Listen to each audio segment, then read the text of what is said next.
My own brothers died tragically as well, truth be told.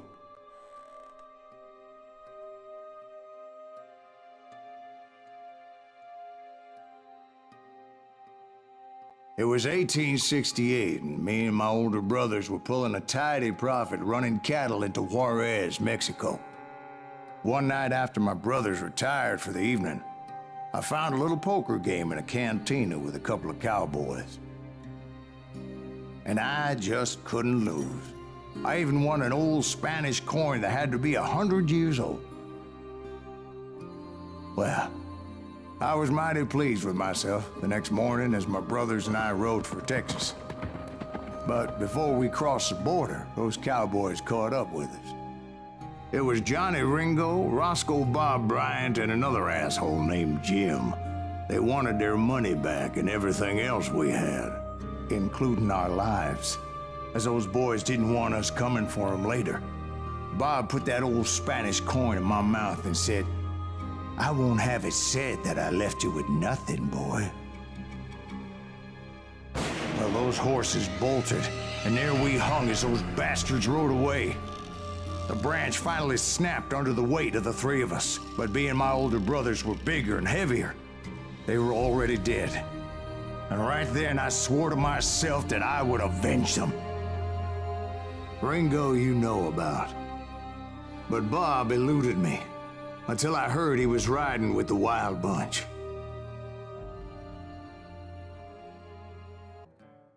I'd been on their trail for months, ever since they left their hideout in the Bighorn Mountains. Led by Butch Cassidy, they were a loose association of outlaws who robbed banks and trains from Colorado to Montana.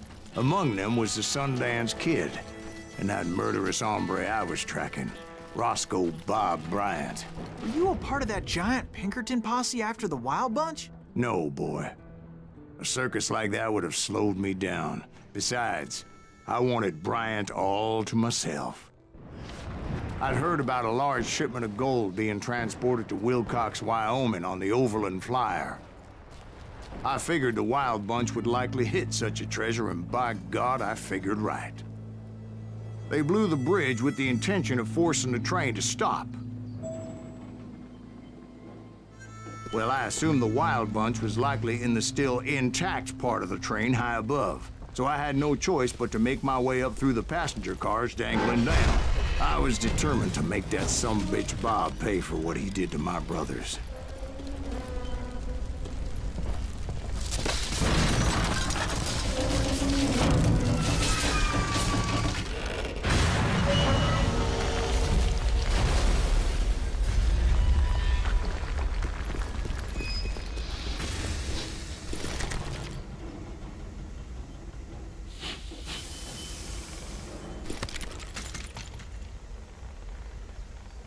I found the device they used to blow the tracks, so I knew I was headed in the right direction.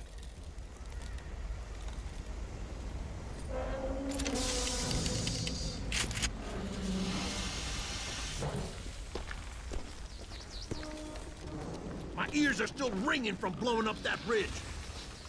What'd you say? I can't hear a goddamn thing.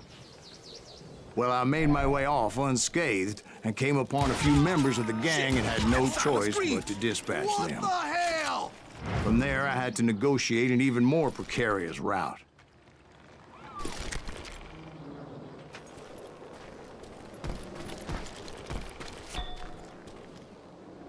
Time to die!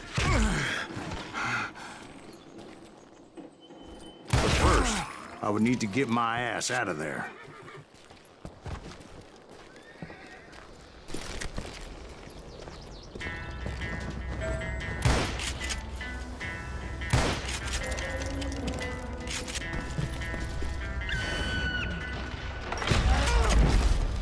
Jumped from the frying pan into the fire as the train was clearly fixing to fall.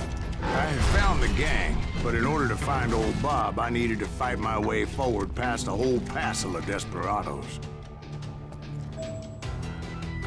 Outside, inside, any way I could, I made my way towards my prey.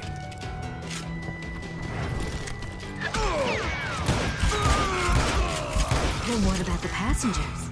It was mostly a freight train, as I recall.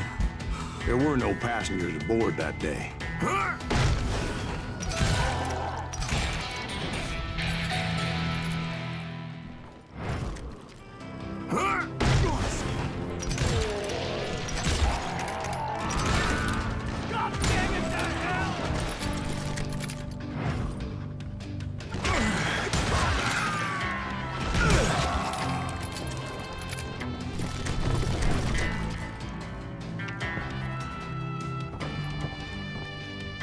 As I mentioned before, I am not fond of heights. But I was too busy dodging bullets to worry about falling to my death. Odds were I was likely to die that day anyway. So I was determined to take down as many of those bastards as I could. God damn you! That enough?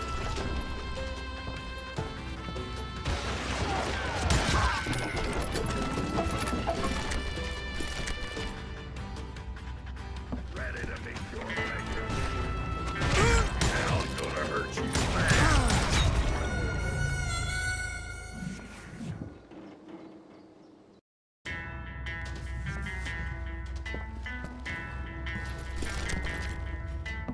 You ain't seen the likes of me. At times, it was like shooting ducks in a shooting gallery. The only difference is these damn ducks shot back.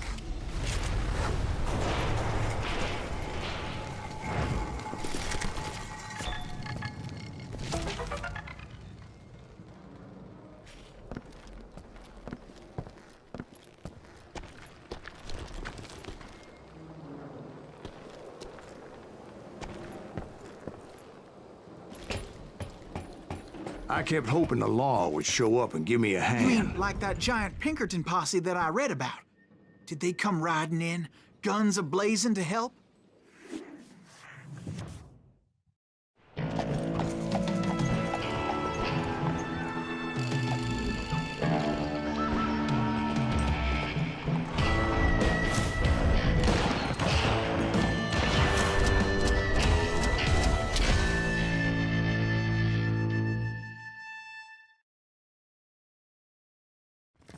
Help? From the Pinkertons? No, son. I had to fight the wild bunch all by my lonesome, as usual. Who the hell is that? Get out of his mind! Hey, drummer! Retreat! Retreat! Down!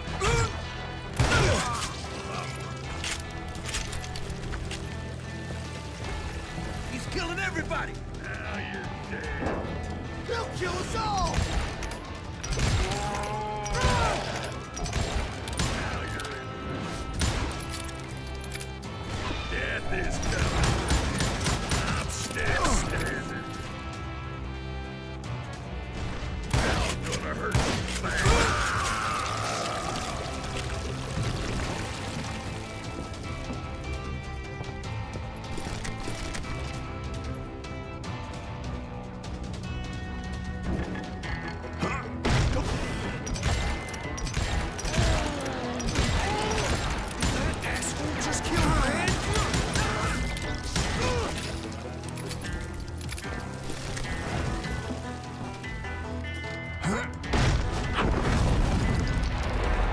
My guess is those dime novels didn't portray this as it happened, did they? Only a few stragglers were left. I had to cut them down pronto if I was going to stay on old Bob's trail.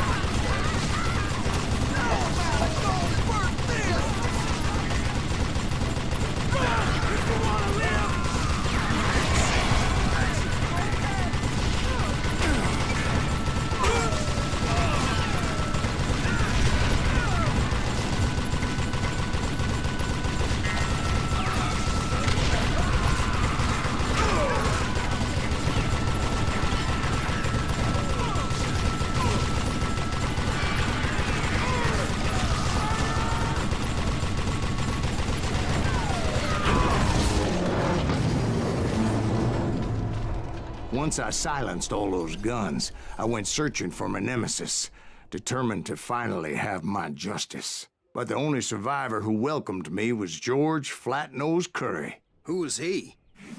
The fastest gun in the gang. Right after Sundance, I mean. And Kid Curry, and maybe Elsie Lay. Though some folks might dispute that.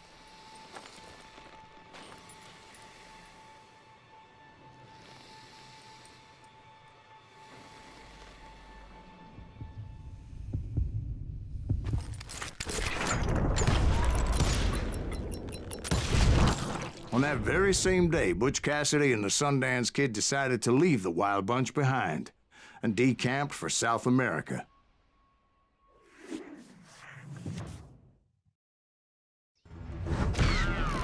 They ended up living down there for many years, but I'm sure you already know all about that.